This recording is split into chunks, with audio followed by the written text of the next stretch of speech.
The sweet aromas of the apple fritter, cinnamon roll, and blueberry muffin are hard to resist. So making it home without reaching in your McDonald's bag is no easy task.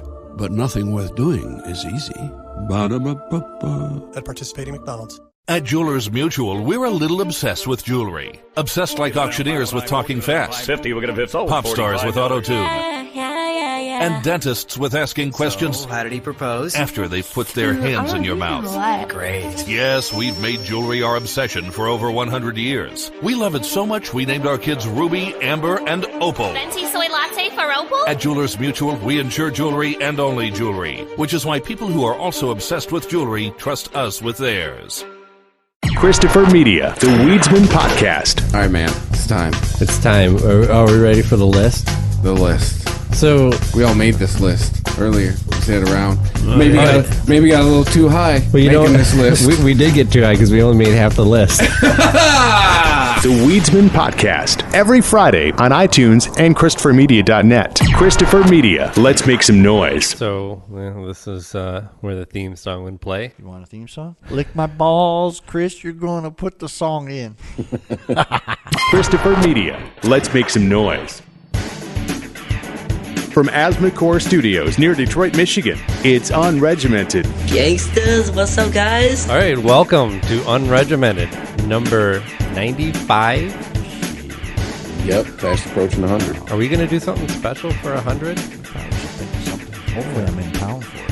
Yeah, I hope so. We'll have to call in if not. But yeah, welcome. I'm Aaron. I'm Jay. I'm Rich. And no Chris. Wankers in fucking Vegas. He's doing, air quotes, business stuff right now. Yeah. Right. I saw a little evidence of the business that he was conducting. Well, I have another buddy who's out in Vegas right now, and all he's posting is pictures of him at the D in Las Vegas, in American Coney Island, and I'm like, you could have just stayed here for that. Fuck. There's an American Coney Island in Vegas. Yep. I didn't know that. Yep. They opened one out there, and I think they opened a Andiamo's too. I've been there I've been to Vegas once really, and I didn't even see that much of it. Saw some nice stuff though. My sister lives out there, but I've been through Vegas driving, but I've never stopped and spent any time there. So yeah. I don't think it's my type of town. I had a good time at my honeymoon out there, but it's my honeymoon, Yeah, But I mean, we didn't gamble a whole lot. We just hung out and checked out all the casinos and stuff, and all the hotels, and ate a lot of them. Walked around. I went to the fucking Star Trek experience out there, buddy. Ooh. Hell yeah. You get beamed up? Yeah, buddy, I sure did. It was great. I rode in a shuttlecraft. I got to stand on the bridge. I got in trouble for touching the tactical. We had at least half a beam going. Yeah. Snotty beamed me twice last night. It was very enjoyable. Well, I don't know. I suppose if Penn Jillette could have fun in Vegas, I would find a way if I had to live there or something. Of course, then he's a millionaire. Yeah, but guys, between Fear and Loathing and leaving Las Vegas, I just never need to go to Vegas. That just does not seem like a good idea for someone like me. So I'm not a gambler. I did the total touristy thing though, man. There's so many shows and shit. I saw Chicago in Vegas. Yeah, yeah, the musical Chicago. Yeah, it sucked my dick. I was too busy fucking. Well, my wife got the tickets, Wasn't right? Sexy? I thought it didn't capture your attention with all the legs and shit. It probably would have if I wouldn't have been in the fucking nosebleed seats. Oh, I let my wife pick the seats. She the opera glasses. So Get the glasses with the little handle on one side. My wife, right? She wants to go to something special. We're on our fucking honeymoon. She's like, yeah, I want to go see Chicago. She's like, I'm going to book the show. I'm like, all right, great. Get us some good seats. And I'm like, cool. She's like, cool. So she, I went and did something. I came back and she's like, oh, I got us tickets. So I got us the cheapest tickets I could get. And I'm like, what? What? She was like, yeah, $80 a piece. I got the cheapest tickets we could get. I'm like, what? She's like, what? I'm like, why the fuck didn't you get front row? She's like, well, that was $200 a piece or $230 a piece. I'm like, so fucking what? We're on our honeymoon. Right. So we go to this show. I got in trouble because I ended up talking to the sound guy. The show's fucking over, and I'm talking to the sound guy, and I'm on my wife's like, "Come on, we gotta go." I'm like, "But he's got a fucking Soundcraft Ghost, blah blah blah." It's all this shit. I was like, "Oh, dude, it was impressive. The audio was amazing. Mm-hmm. Like it was amazing. Like with the big horns and shit. Like there, I was like, wow." Like that's what got me. I always station myself by the sound guy if I can, because you get usually the best sound in the place. Yeah. And if the band sucks or the act sucks or whatever, you got something to look at. I was 10 rows up from him, and I ended up talking to the sound guy. I guess it would be different in a big place like that. I usually run into this in smaller clubs. Right. Yeah. I'm always talking to the sound guy. Yeah. You got it. Hey man, can you turn up the vocals a little bit? Oh, really? No, I never. No, I would never. No, I couldn't. I could never be that guy. I fucked around and said it, because I've known the sound guy. I walked up and be like, "Hey man, can you put some Rolling Stones on next? Right. Like right after this band, dude." You hear that ring at like 8K?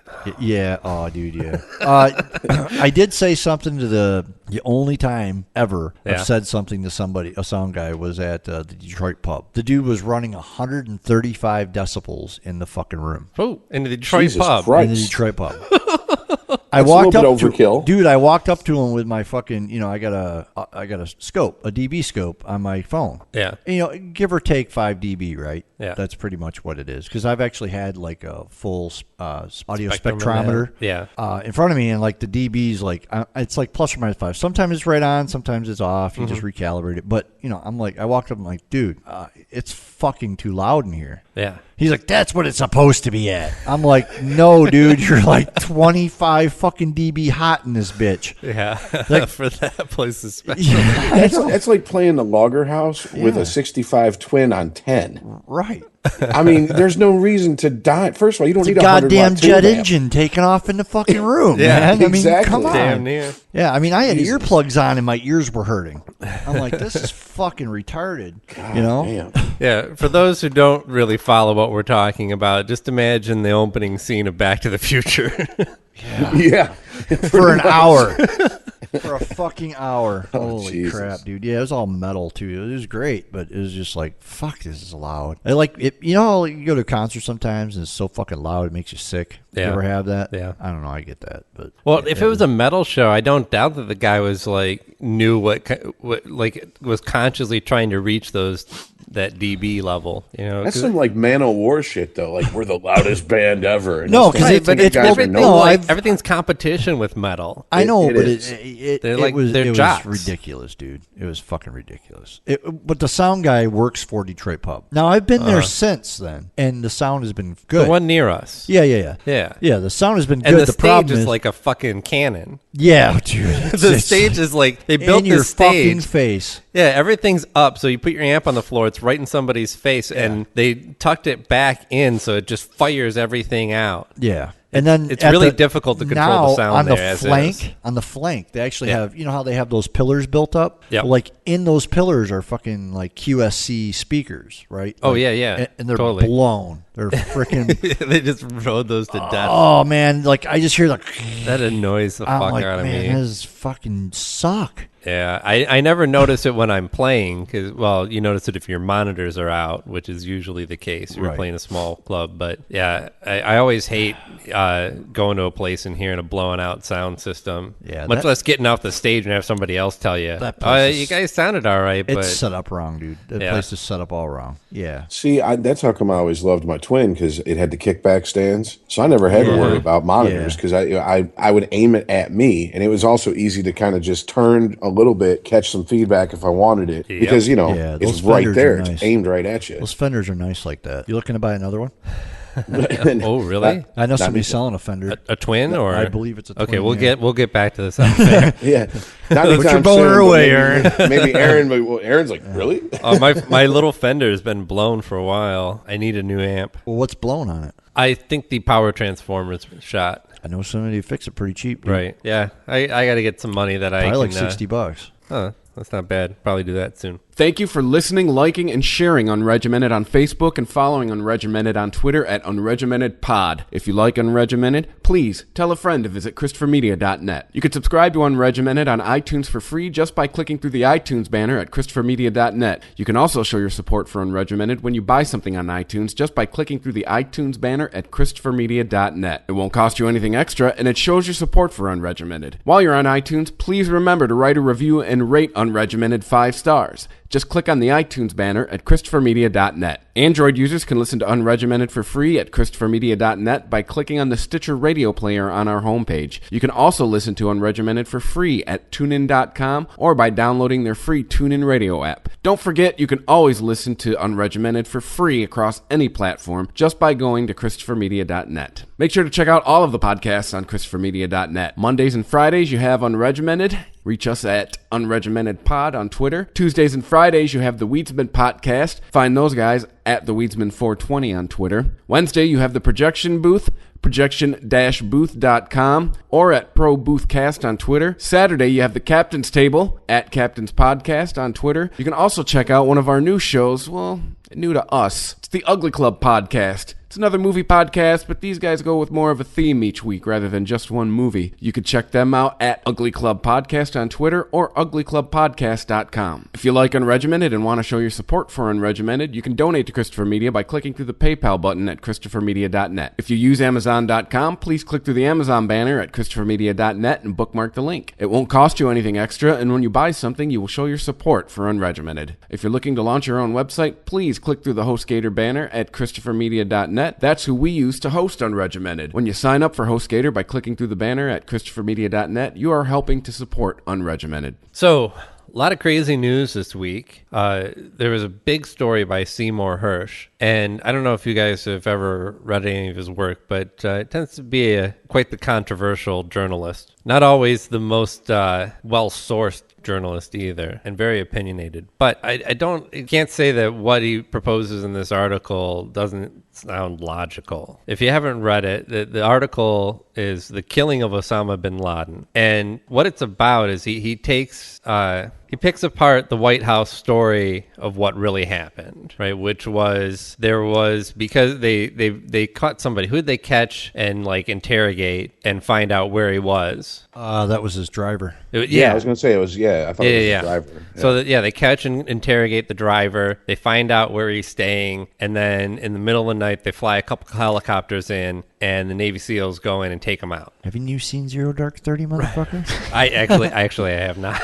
I know, same here. I haven't, but everyone, all my friends are like, "Oh, dude, it's great." And I'm like, let me put it this way: I'm not going to put any type of it's great, it's bad, it's anything. I'm going to tell you it's Hollywood's rendition of what happened. Leading up to it, it's a good movie. I liked it. Yeah. But it's like Hollywood. The best way to describe it is Hollywood's rendition of the White House story that we've all been given. Right, which the White House story actually kind of sounds more like a Hollywood story. Exactly, and come on, man. It's kind of a wag the dog thing. Yeah. Yeah, because wasn't essentially those SEALs equipped with body cameras, and the president and his whatever inner circle were watching live as it went down. Mm-hmm. Yeah, absolutely. Well, actually, they were. Yeah. Okay, so it could have happened that way. It's not that exact moment that he's contesting in his article. What he's talking about in this article is that there was a retired general that he interviews. Assad Durrani. He's a Pakistani general. And his claim is that basically Pakistan had Osama bin Laden for a while, since 2006. And we've known that. And that he was kept prisoner by them this whole time. And so Pakistan knows where he is. Pakistani intelligence knows where Osama bin Laden is. They will tell American intelligence where he is as soon as the price is right, which ended up being $25 million. That seemed like a lot of money, big picture. Yeah, but I mean, how much was because remember he was on the top 10 most wanted, blah, blah, blah. How much was the price if you gave him up? I mean, wasn't it something like 10 million anyways? I thought it was 20 or 25. I don't know. Okay. It kept going up. Every year he wasn't caught. Yeah, gotcha. Give me just 1 second. I wanted to pull up a specific quote from this. Okay, so he says in his article, in spring, he contacted Durrani, told him in detail what he'd learned about the bin Laden assault from the American resources, that bin Laden had been a prisoner of the ISI at Abbottabad compound since 2006, that Kayani and Pasha knew of the raid in advance. These are guys that worked for the Pakistani intelligence, and it made sure that the 2 helicopters delivering the SEALs to Abbottabad could cross Pakistani airspace without triggering any alarms, that the CIA did not learn of bin Laden's whereabouts by tracking his couriers, as the White House had claimed since May 2011, but from a former senior Pakistani intelligence officer who betrayed the secret in return for much of the $25 million reward offered by the U.S., and that while Obama did order the raid and the SEAL team did carry it out, many other aspects of the administration's account were false. And the general confirms all of that. So, I'm sorry, it wasn't so much that the price didn't end up being right for Pakistan. It ended up being right for this one guy, this intelligence officer. It also ended up being right for the White House. It was worth the price to pay for that kind of press, to say that they got Osama. I knew I would do it at least once.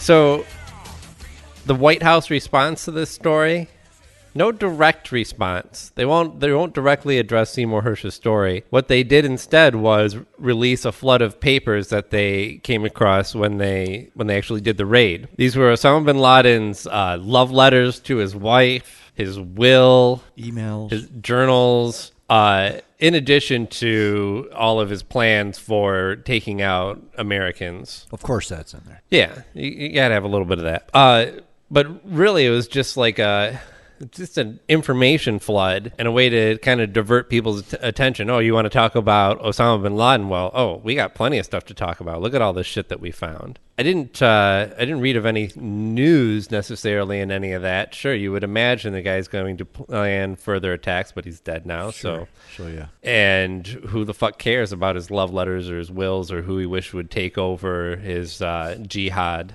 It's funny because I heard on NPR. I heard about this. You heard about the letters being released? I heard about this whole story, right? They everything about Seymour Hersh and everything. Okay.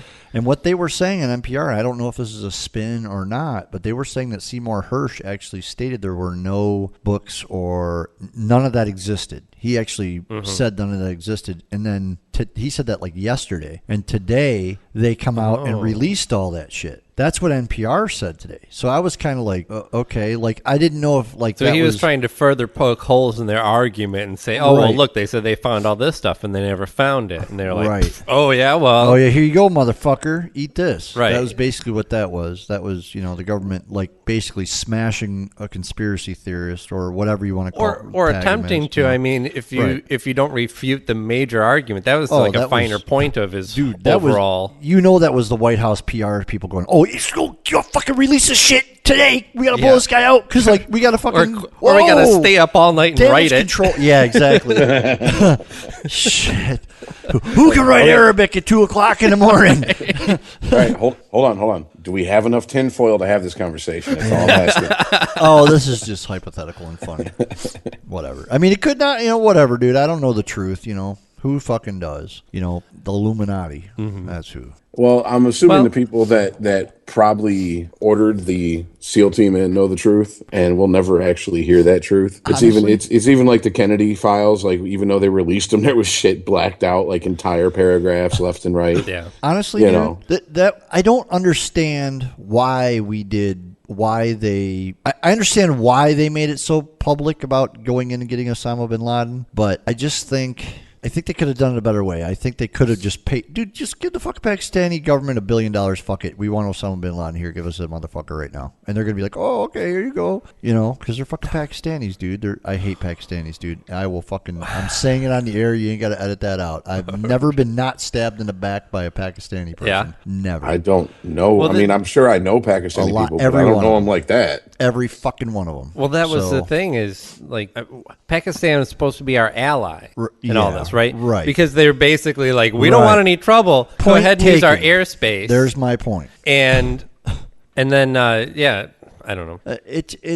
I just think that, it could have been, it should have been, the government, if they were going to wag the dog at all, I'm just going to throw that out there. If they're going to wag the dog at all, I don't know why they had to make it such a fucking Hollywood theatrical way that we did it. I wish they would have come out and been like, oh, diplomacy worked. We got Osama bin Laden because the Pakistani government decided to cooperate with us and not tell us how much it costs. Mm-hmm. You know what I mean? Like just, but that would have been better diplomacy. But if giving the people what they want to see, I mean, it's like, why does Michael Bay have so many explosions in his movies?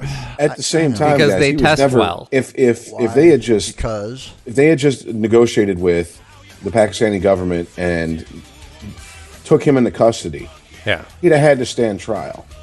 And let's be honest, I never thought he was going to make it to trial. No, I was like, he's not going to trial. He's the type of motherfucker. Wait a minute. Trial on a boat. He ain't going to go to trial for what? He's over there. If Pakistan gave him up earlier, I don't know that would necessarily change the way things went down. I don't think we wanted him any earlier. I think we knew exactly where the fuck he was. We knew exactly what he was fucking doing, and we were watching him do what he was doing. I really... Right. So, I mean, Pakistan was our ally in so much that they were going to sit on him until we needed him, until we had use for him. Yeah, until they needed a victory, quote-unquote victory, and a fucking moral, like make everybody rah, rah, rah. Right. I mean, they did get him, like, a couple months before the 10-year anniversary of 9/11? Right. Exactly. But who in the White House knew about this? Because if they had him, according to Seymour Hersh's story, since 2006, then wouldn't that be a big win for Bush? Wouldn't that be a great way to wrap up? No, that was like, no, dude, because you got to think about it this way. This is all like conspiracy theory corner. It's all, like the military complex. Like Bush didn't want that win. You know what I mean? Like Bush didn't want that win. It's like, okay, we're going to let the Democrats have it because, they're the Democrats and they're liberal and, it's a good political move. We're protecting the country, blah, blah, blah. We're going to start the Patriot Act and this and that, which we can talk about that too because that's coming up to a head right now. It's supposed to expire here pretty soon. Right. And they keep extending it.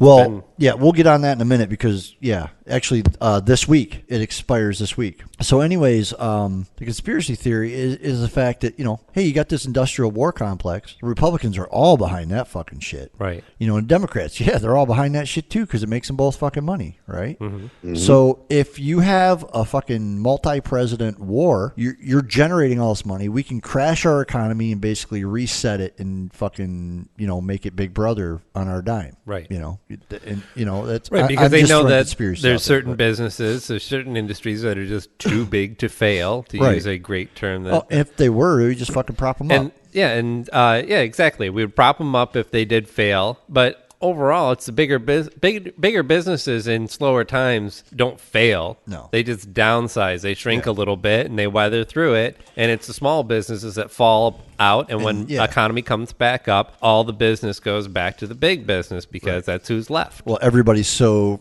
freaking used to going to the big business to get their business done. So in this theory, then, because it's business time. So Bush administration would have known, but said, "That's great. We know where he is. But if we make people think that he's still out there, then we can keep hunting for him and keep this whole war going on." Yeah, we got. Well, it's kind of like the. Whereas Obama needed the win, and he was like, "Yeah, no, we're gonna kill him." Right. It's kind of like the for the Cold War. It's like the boogeyman. We know they're over there. Dude, but they don't. As long as we have an enemy we can fight a perpetual war against, I miss the Cold War, man. Yeah. I do. Compared to this shit we have now, I fucking miss the Cold War. It never came here. At least we were fighting something more concrete. It never came here. Right. It never came here. Well, it was propaganda. That's all we got. What about here. Cuba? What about Cuba? That was back in the 60s. We had the Cold War all the way up through the fucking, I'd say almost the 90s. Mm-hmm. The 80s. And it's like, dude, shit was rolling all right.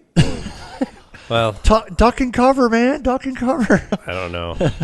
What's the biggest conflict? Something I wouldn't wish for is more for Russia as they are now to have more power. I think Afghanistan, all it is basically us saying, "Yeah, Russia, look what we can, motherfucker. You couldn't do it. You did it 20 years in that bitch. Look what we're doing." Yeah, yeah, exactly. If you go back and watch Rambo 3, he's fighting alongside the Taliban against the Russians. Yeah, right. And I don't. All my right wing friends are like, "Oh, we love Rambo." I'm like, "Do you understand who he's fighting alongside of in that movie. No shit. Like, if you stopped and actually listened to the, what little plot there is, and they're like, oh, it doesn't matter. Whatever. It was the 80s, man. The Taliban were cool in the 80s. They were on our side, right. man.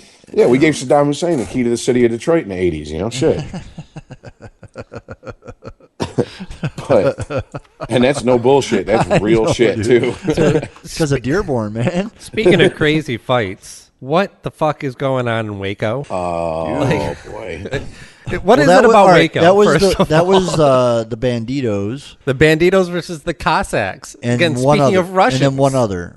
There was another local. I guess, but the majority of it, the big turf fight was the Cossacks versus the Banditos. Right. It was a drug turf issue, right? And it was actually at a Twin Peaks in fucking, what Twin Peaks is, right? It's like a Hooters. Yeah. I knew what Twin Peaks was, but this apparently was something different that I wasn't familiar with. They took their freaking liquor license away for that. So I haven't read into the story anymore. I'd like to know why they lost their liquor license over that. Because you know why? Because they overserved. Shit was going down. They had a regular biker night. The place was packed, and the rival gang showed up, and the police were like, you're about to have a turf war happening on your establishment. And the manager said, piss off. These guys spent a lot of money here, and I ain't kicking them out. Oh. So that's why they got their liquor license. Fuck that then. Yeah, see you later, motherfuckers. That manager's fucked.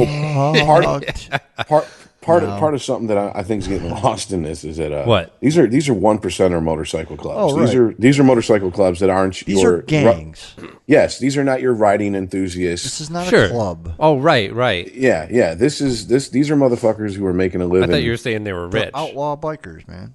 Yeah. Like that type of 1%er. Dude, did you? No. Yeah. No. I was watching the local news like the next day after that happened, and holy shit, they were calling out the highwaymen and they were calling everybody out. They actually had it on. They had fucking Walker out Fox there, 2. the Texas Ranger. They had it on Fox fucking 2. Yeah. It was like they dug up Patrick Swayze. Local gang danger. Yeah. Local biker gang danger. And that was the fucking footer on the screen the whole time while this dude's talking about our local biker gangs and shit. Like this could happen here. It's gonna happen here too.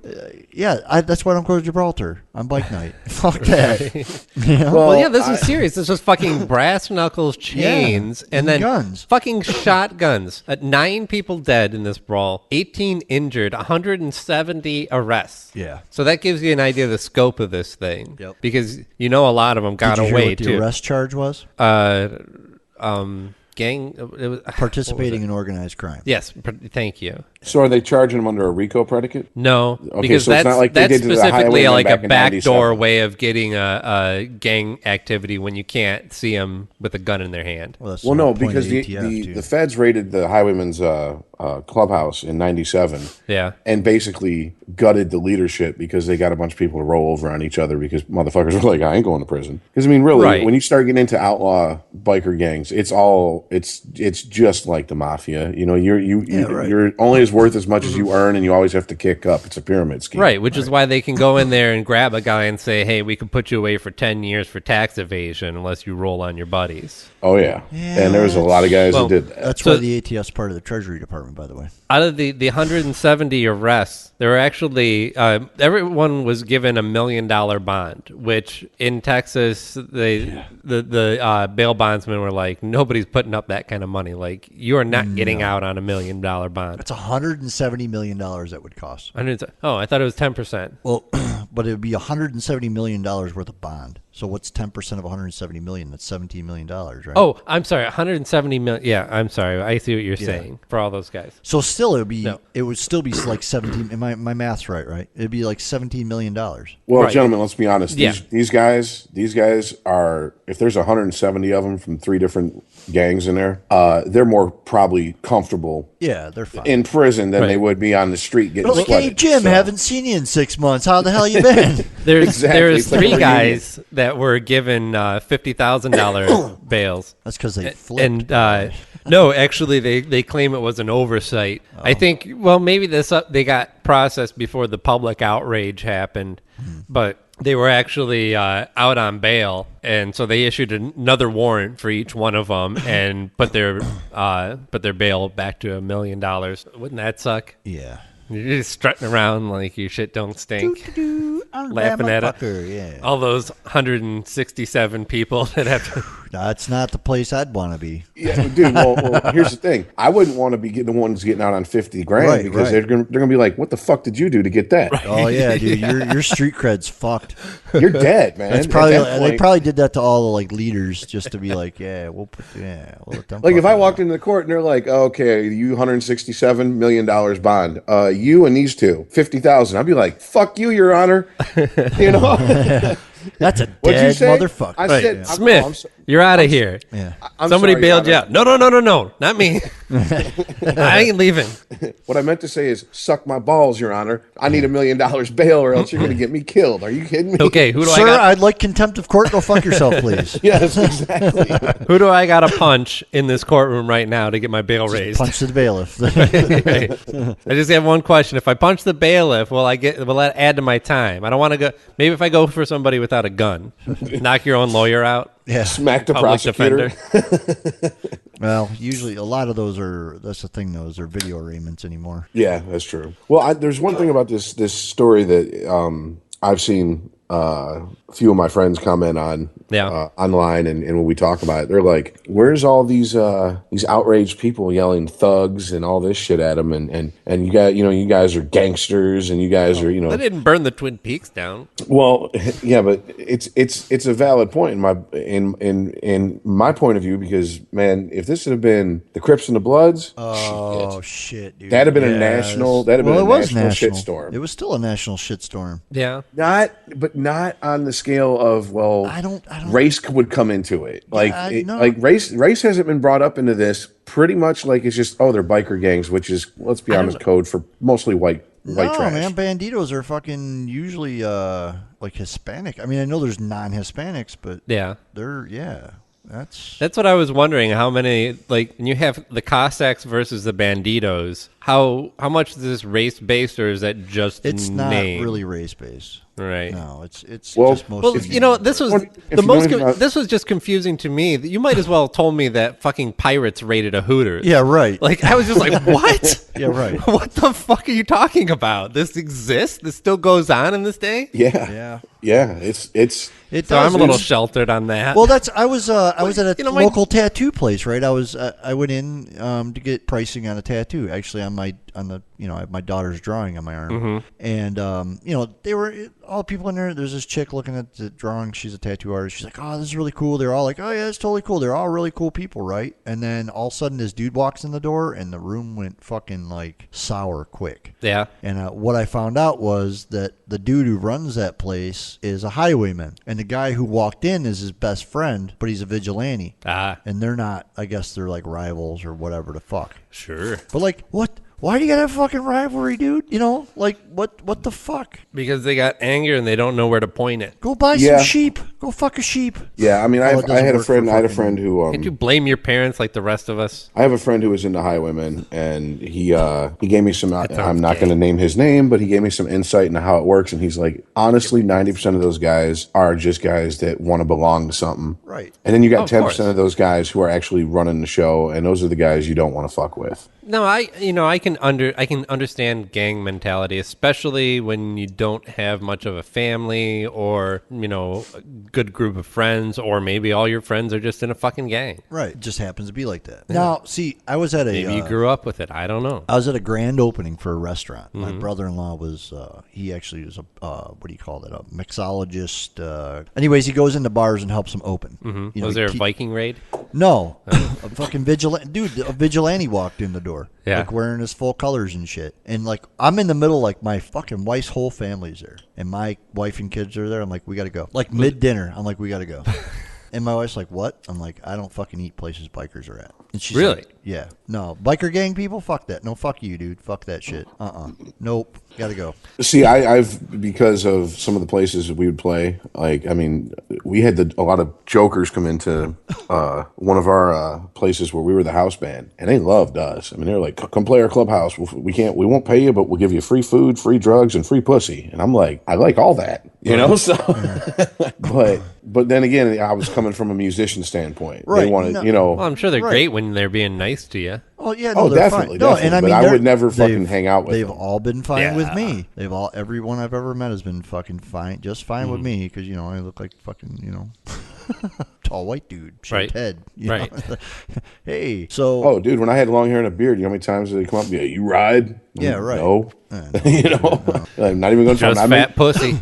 But see, this is the thing. Like, some of my friends would be like, "Man, why didn't you?" I'm like, these are not the dudes you want to front with, because you never know when you got the crazy one. Nope, dude. And like all of a sudden you're playing and you're not playing the song exactly the way they want you to play it, and there's a beer bottle being thrown at you. Fuck that, dude. Playing places with chicken wire. No, dude. I mean, like, whatever, man. If that's your lifestyle, but I ain't gonna fucking be around it, And that's I told my wife, and my brother-in-law saw us packing up, and he's like, "What's going on?" I'm like, "Dude, I told him like I'm not gonna be here." Yeah. I'm like, it's just I don't do Sons of Anarchy. Sorry. right. That fucking element walks in the door, and I don't give. He's by himself. I don't give a fuck. But there could be 50 others showing up.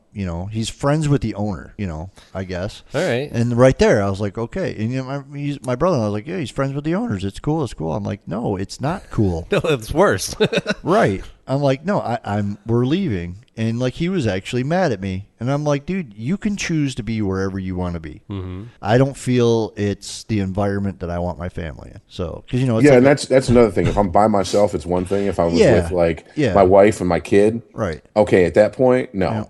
I mean, because I lived in Florida. My dad always took me to Bike Week, and he always went to Bike Week. He's been riding since he was like 14, and he would take me to Bike Week, and I never had any problems. I was always, but he was like, I knew where to keep you, what places at Bike Week to keep you away from. Right. It's like there was places that he goes, if I was here by myself, I might have went into that place, or whatever. Your dad was more of a motorcycle enthusiast, right? He wasn't part of a gang. Right. Yeah. So that's fine, man. I mean, that's great. But he went for the true meaning of Bike Week, which was to go check out cool bikes, meet some other people. Like if you show up with a hog patch on, I'm not leaving, dude. That's Harley Owner Group. Like, I'm not leaving. My dad rides a Harley, and he went out to Sturgis, and right, that's great. Fucking hung out. But he was telling me like, we went and hit up a couple bars, but like we weren't getting into the rest of that crazy shit. Right. Yeah, I've been to the Easy Rider Rodeo out in it was in Fenton when I went back in 2001, I want to say. I missed that, dude. I missed it. I got invited to go and I had to work. Oh, did you? Yeah, I so badly wanted to go. Yeah, what happened was the girlfriend at the time, her dad, he rode, and so they had actually set up for the weekend out there, like in a little camper and everything. And we lived in Wixom, so it wasn't that far of a drive for us. So we just went out there and hung out for a night, crashed the night, woke up in the morning, went home. But it was like you could definitely tell there was the people like my girlfriend's parents who were just like there for the, hey, we enjoy this type of culture, everybody drinking a little bit, talking bikes and all this. And then they had another element that was like over there somewhere, and it was like, don't wander over there, because you might get in some shit. And the thing is they don't usually wander over to your side either, Exactly. But right, yeah, fucking posers. Like I said, yeah, exactly. Well, could you imagine fucking yuppie bikers? Could you imagine if we had like some huge conference where like the Bloods and the Crips all got together and got fucked up, and all these people showed up dressed like they were in a gang? Right. Like, people would lose white people would lose their fucking minds. Yeah, definitely. That's what I was getting at. But I mean, right. Well, here you go. All right, here's private example. Like I left a fucking establishment in the middle of fucking dinner because a biker walked in the door, and I will never go back there. Because a gang member showed up. Like, he's not a fucking biker; he's a gang member. Like, you could be in a motorcycle club. That's cool. So I don't know how vigilantes are now, but back in the day, they were not. They're like the highwaymen. Yeah, they were the for lack of a better term, because it's going to sound like I'm glorifying it, the legit type shit. They were the guys that were like, yeah, we do some illegal shit. You got a problem with it? Right. Nope. Right. I'm good. That's your thing. You do that, I'm gonna go do this over here. No, sir, I do not. It'd be no different if fucking I'm walking, down the street in my neighborhood and someone's like, "Yo, what's up, cuz?" Like, oh, yeah, I'm good, man. All right. You're all right. You do your thing. I'm doing my thing. Yes. Right. No, I'm not getting mixed up in that shit. Right. I don't. You don't even start the conversation. That's the lifestyle you fucking choose. I'm just gonna stay the fuck away from it if I can control it. So yeah. But I mean, call me a pussy or whatever for packing my family. permanently up because one biker shows up. But yeah, Jay, I don't think anybody is going to call you a pussy. I shouldn't say biker. I'm sorry. I keep using the term biker, and that's wrong. One fucking gang member shows up. I'll use the right fucking term because a biker, dude. I have no problem with bikers. My kids were actually sitting on motorcycles today. Yeah. Some friends of mine, that type of behavior. Sure. Jesus, man, when I was like, why not just put a bike chain in their hands? No, when I was like 2 or 3, my dad used to set me on his gas tank, and he would and drive with me on his bike. And like, to think of someone doing that with a 3-year-old now, even though I had a little Chips helmet and everything, yeah, exactly, right. I'm surprised he didn't buy some small aviator shades and put them on me and go, okay, sit on the gas tank, son. But no, I was just like, to imagine that nowadays, people would first of all lose their shit. And that parent would not have custody of their kid for very long. And second of all, how old are you supposed to be before you get a kid on a bike at this point, even as a passenger? Right. I mean, to me, I grew up riding with my dad, so it was always natural. Yeah, you want to instill viral outrage from the nation? Yeah, somebody post a little Vimeo of a kid riding on a motorcycle like that. And parents and non-parents everywhere just crying for that person to be incarcerated. I just showed Aaron a picture of both my sons on a Harley, right? It's parked Harley. Well, that was one of my friends, and his wife drives a Can-Am Spider. So his wife literally drove all of my kids around on her Can-Am Spider in the parking lot. Just gave them all a ride today in the parking lot. It was the fucking greatest thing. They were fucking happy as shit. Yeah. But my wife's best friend, her daughter, it's actually her sister that owns a Can-Am. Her daughter wanted to go out on a ride with it. And she's like, no, you can't go on. No way. And her boyfriend's like, what are you talking about? She's like, she can't go on that thing. And it's like, yeah, she can. She's 9 years old. She goes, she's 9 years old. She can't go on that thing. But he's like, I was riding motorcycles when I was 9 years old. Yeah, exactly. She's like, no way. I'm like, yeah, way. I was too. 4-wheelers, 3-wheelers, freaking snowmobiles. My uncle had a small snowmobile we all rode around. Mini bikes. I'm like, yeah, dude, let her on there. So yeah, that broke the ground through there. But anyways, that's gangs, not bikers. I don't mean to disrespect the fucking responsible people that like to drive motorcycles. Responsible people. Not the fucking jackasses that are begging to be part of the road doing fucking 130 when there's stop traffic, in between cars. Well, I'll tell you what. What I find more annoying than someone on a Harley is these motherfuckers on crotch rockets. Yeah. Yeah, those are the guys really getting in and out of traffic. Yeah. Yeah, buddy. Harley dudes are usually cruising, man. Yeah. They're usually just cruising. Yeah, if it ain't Easy Rider, fuck it. But these motherfuckers on crotch rockets are like, let's do 160. Yeah, and stop traffic, between the cars. Yeah. I witnessed that today, dude. This guy, I looked in my rearview mirror. I'm stopped on 696. I look in my rearview mirror, and I see this motorcycle coming, and I'm stopped. And he fucking literally goes between the cars, didn't slow down. Yeah. Just kept on going right through the cars. I'm like, you fucking idiot. He was catching up to me. You know what I mean? Right. I was doing probably 80 miles an hour before I stopped, but he was catching me doing the 80, and then I started slowing down and stop, and he just keeps on going. That's insane. I mean, first of all, if you hit a mirror going that fast? When you hit traffic, people are instantly like, I got to change lanes and get in the one that's going faster. Right. And they're figuring, everyone stopped around. They're not checking way back behind them. They're just looking for an opening. So they could cut over at any second and cut you off. And you'd go flipping 20 feet in the air.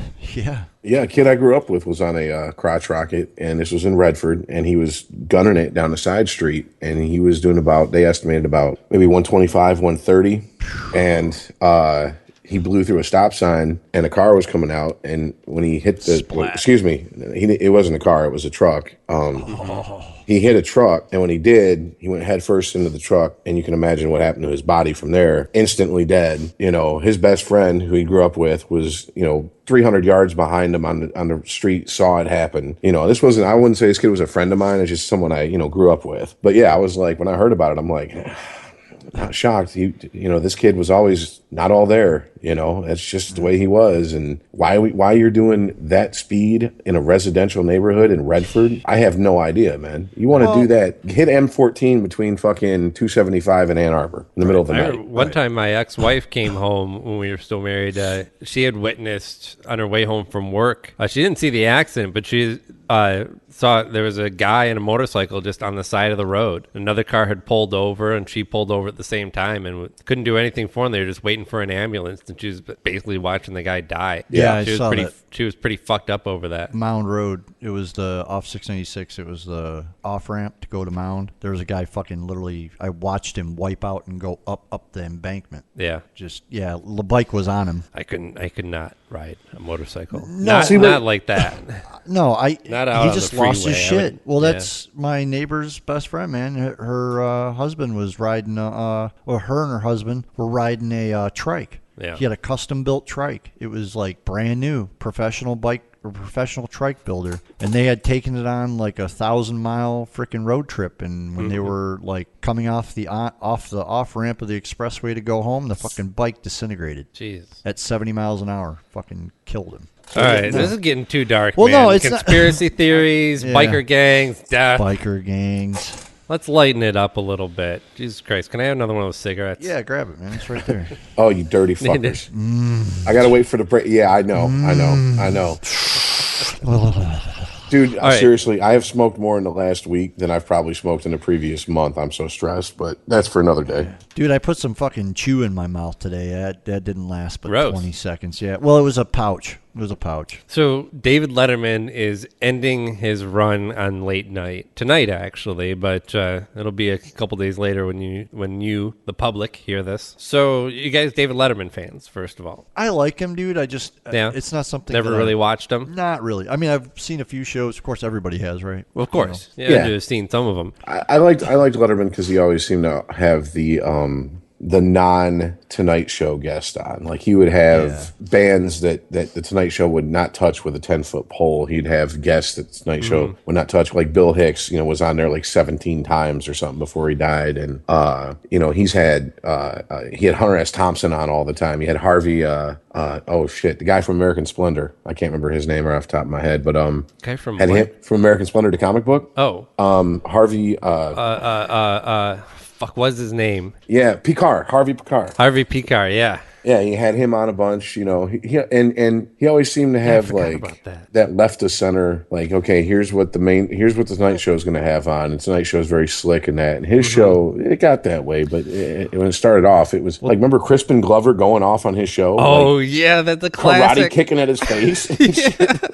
Honestly, dude, if like Letterman, I think was more of a he's what created our new comedy Tonight Show kind of a thing, right? Like Jimmy Fallon and Conan, for sure, absolutely, Conan and Stephen Colbert even. Keith Ulrich on who writes for the BBC had an article that said that basically there would be no Jon Stewart or Stephen Colbert if it wasn't for David Letterman. I love Johnny Carson because that's what my parents watched. Mm-hmm. So, but he was part of the establishment. Yeah, no, man. I agree, but that's the man. That's what my parents watched. But dude, if you go back and watch some of them Johnny Carson clips, they got raw back in the 70s. They were ripped on fucking everything live on air, having a good old time. There's sometimes I've seen Don DeLuise on there. I'm surprised he didn't die of a heart attack because he was fucking just snorted a ball before he come out. Well, if we think back, if we remember, now I don't know, Rich, you were probably too young to give a shit about it at this time, but do you remember when Carson retired?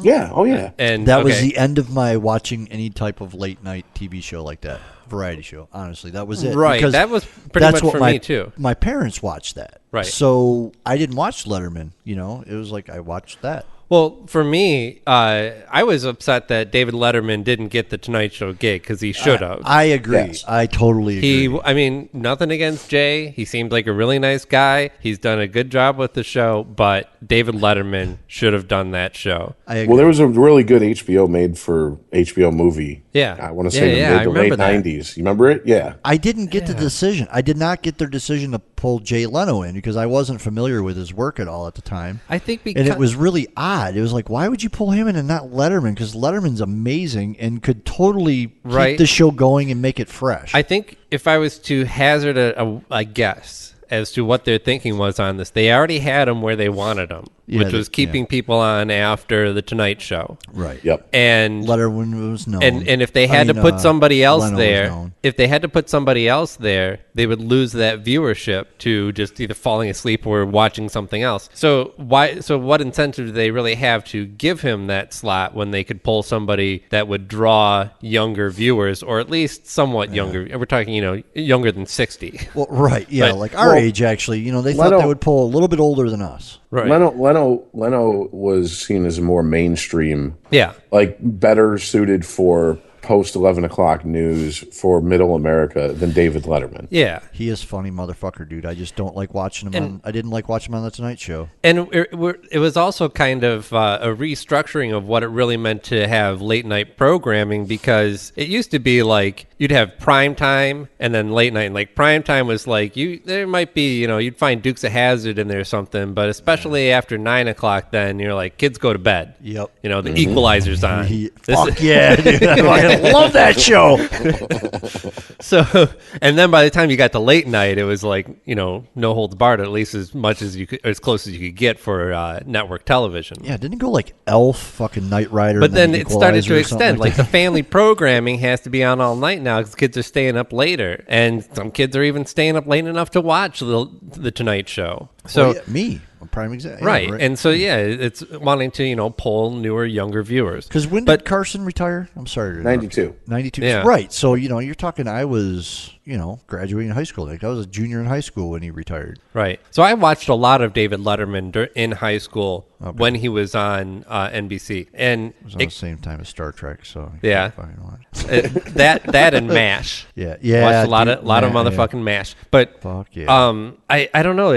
I did not carry over to CBS. A little bit, but I mean, part of it was graduating and then just being out all night anyways. Right. Going out and doing fun things when they were on television. Mm-hmm. But yeah, I never really watched David Letterman after that. But it also just didn't seem the same either. Right. It's kind of like how when I was in high school, we would, we all probably had this one friend where his parents were like, okay, you guys can just use our house as the flop house on the weekends. Mm-hmm. Oh, yeah. Everybody crashed over at my buddy Terry's house. I moved to that house after I got kicked out of mine.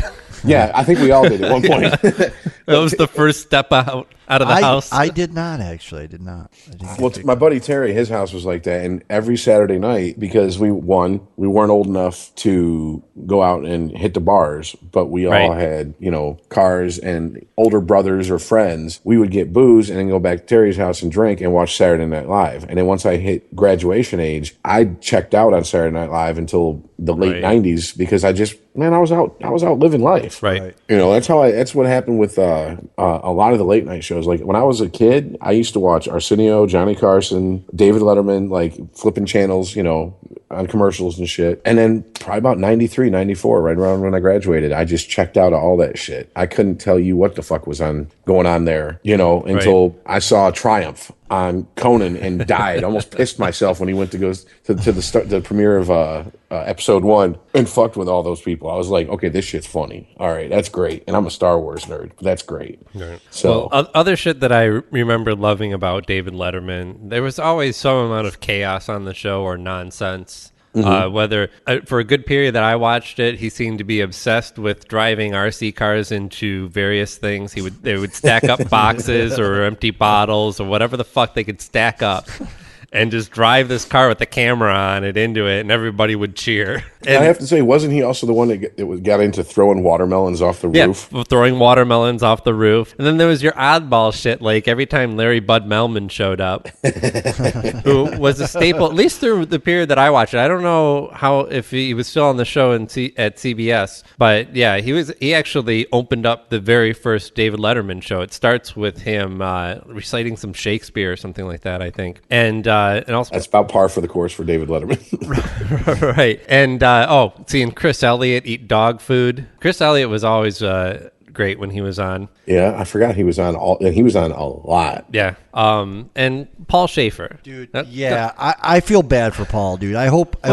Paul's stuck with him the whole 33 years they've been together on TV. That's what I'm saying. Like, what's he going to do, dude? Whatever the fuck he wants. He'll go play with Steely Dan if he wants. He's an amazing musician, dude. He's amazing. The dude's weird. like he is. He's weird, but he's it's weird as great. fuck. But he's great. He's fucking. He was a that's his- perfect that's straight his man. shtick. He was a perfect straight Right. man for David. Yep. He's got a great shtick going on. Right. You know? Well, look at it this way. I don't think when Johnny Carson retired, Doc Severson was hurting for money. No. You know, Dude, so Doc Severson and his orchestra, I miss them so much. but They could swing, man. yeah, they could fucking swing. Damn, dude. But yeah, I think old Paul's gonna be all right. You know, he's He's got it. He's He'll a be all right. composer. He's a millionaire, whatever, dude. I don't know. He can fucking play anything. I got mad respect for Paul Schaefer. Sure. remember when G.E. Smith was leading the Saturday Night Live band? But G.E. Smith, guitar player, he always played like Absolutely. tellies and stuff. Yeah, Right. When they did the major shift after Sandler and Farley and everybody left, and they brought in I think it was the '95 season. They brought in a bunch of new people. They got a new band. He went like, okay, so now he was buddy guys backing him, and part of the Saturday Night Live band were buddy guys backing band, BB King's backing band. Yeah, you know, like that's like, hey, we're going to go on tour and we're going to back up these people that play the music I want to play, and I'm pretty sure that man is not sitting there going, how the fuck am I going to pay all these bills? You know, I'm pretty sure he's making quite a living for himself doing that still. So sure. You brought it up, and I'm sorry, but BB King, yeah, rest in peace, man. Thank you for everything you did for us. Yeah, I'm glad I got to see him live. I saw him live in 2003, and I'm not even gonna lie, man. Fucking, it was like a religious experience. Yeah. No, Like, it's a bummer, dude. But on top nobody's of that, got shit to say about him. Like, nobody's got any dirt on this guy who has... How many fucking kids does he have with how many different women? yeah, but he took care of them, didn't he? right, he You did know what I'm his, saying? I mean, As long as you care of take his care of your shit. kids. Took I mean, care of his shit. I don't know if that's what you call taking care. He paid for them. I know he didn't have relationships with all of them. Yeah, well, But- you know, what kind of relationship know. you got with your dad? Are you? You know what I mean? Ooh, touched the nerve in this motherfucker. Maybe if you'd go out and make some money. Well, but that's what I'm saying. Like, I mean, whatever. No, I am not trying to disparage him. It was more just out of I'm just fascinated by the fact that, like, I don't know. He was just a fucking old blues guy who did what old blues guys did, and everybody loved him because he just seemed to be so nice to everyone. He was just there I worked forever. at when I worked at Guitar Center. I worked with a guy who got to meet him. Guitar Center was doing some kind of promotional thing, and he got to be the one that showed up with the T-shirts and the stickers and shit. And he's a very talkative guy, and managed to talk himself into a little meeting with. I don't know, Wrong dude. podcast, asshole. Boy, I wish I could partake with you.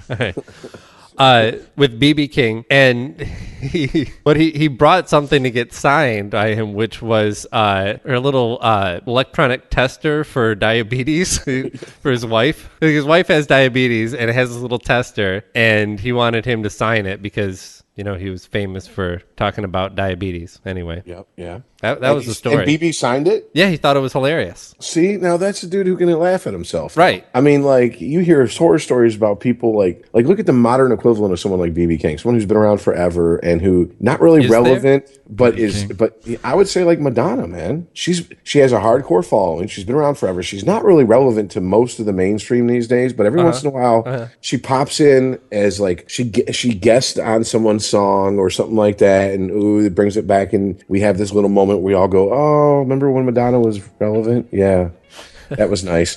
And then we send her back on her way and go, okay, now go talk British and shit. And BB would come in and he'd like do an album with Eric Clapton.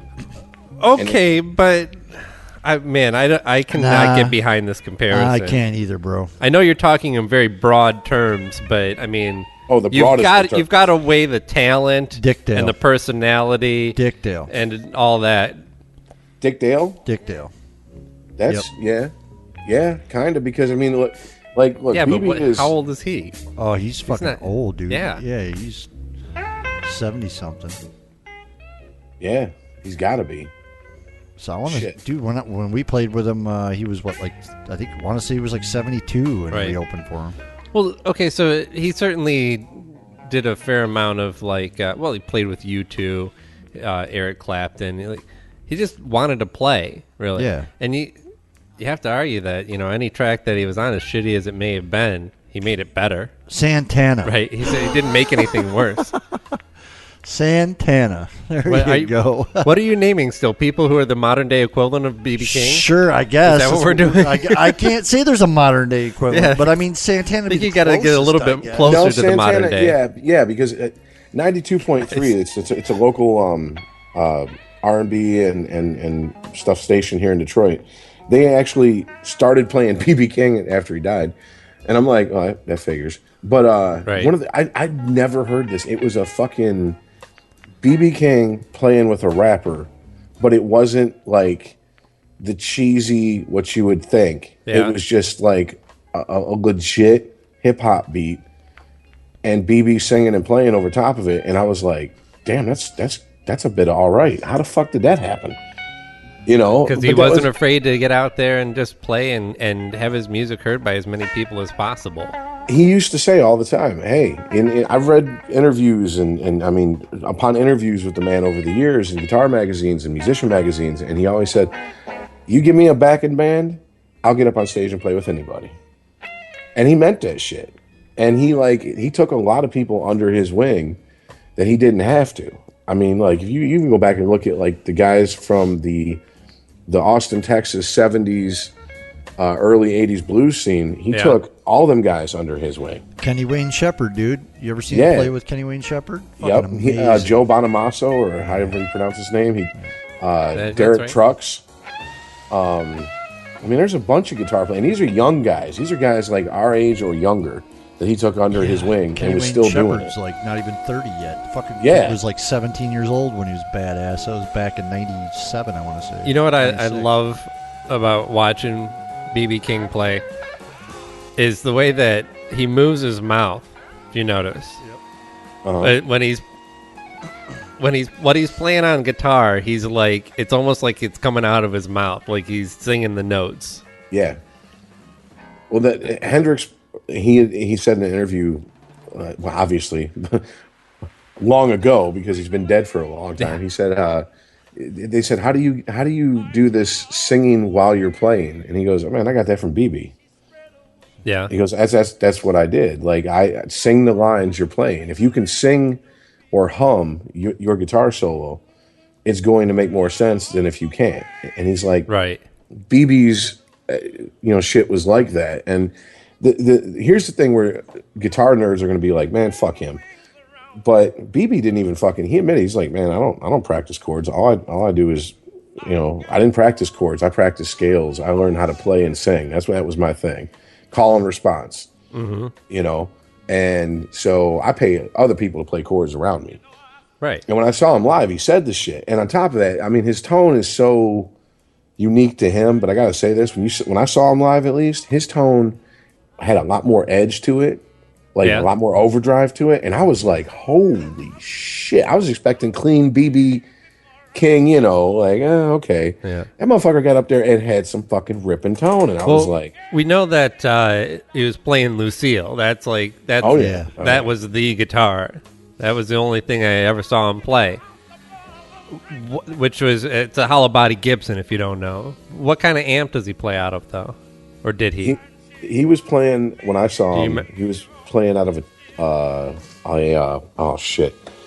It come out in the 90s. I used to own one. It's called an Evil Twin. It's basically a twin. It's like a JCM. I knew you were going to say Fender. I was just waiting for Fender. It was a Fender. Yeah, the Evil Twin. It was a red knob, right? No, it was not red knob. Really? It was right after they transitioned back to the old school okay. blackface, with the top hat knobs. It was a twin that actually had a distortion built into it. There was a gain channel on it, right? Yes. They modeled it after the JCM 800 knob that you could pull out. Yeah, they modeled it after the JCM 800, which has one, and I love. Which is one of the and dirty. Which is one of the best dirty sounds ever. Just makes me want to play Smashing Pumpkin chords. Oh, dude, or Led Zeppelin. No idea. I'd get a Strat through his fucking JCM 800. Black Sabbath.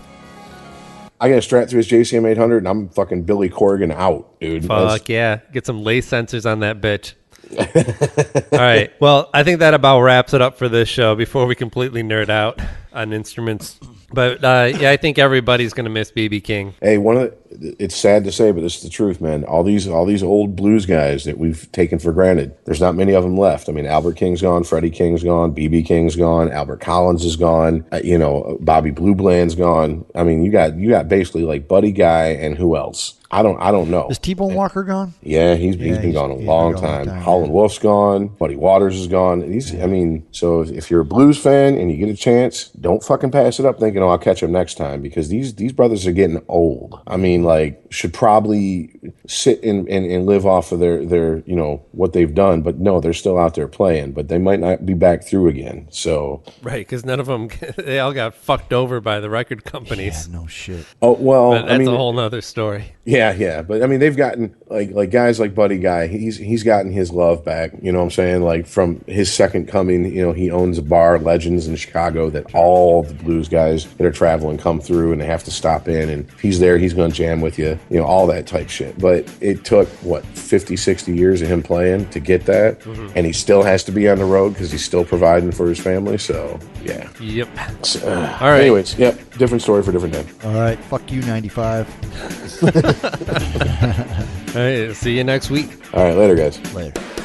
If you enjoy this show and want more people to know about it, head on over to iTunes, leave a comment, and rate it 5 stars. Make sure you like and share us on Facebook, and don't forget to follow us on Twitter. Just search for Christopher Media. Thank you in advance for supporting Christopher Media by clicking on the PayPal button and by clicking through to all the sponsors who support ChristopherMedia.net. Most importantly, we would like to take the time to extend an extra special thanks to you. Christopher Media could not exist without your support. Thank you for visiting ChristopherMedia.net, and thank you for listening. Christopher Media. Let's make some noise. You might not think that a few simple words could make you crave McDonald's breakfast sandwiches. But if you listen closely to the sound of me saying, McGriddle,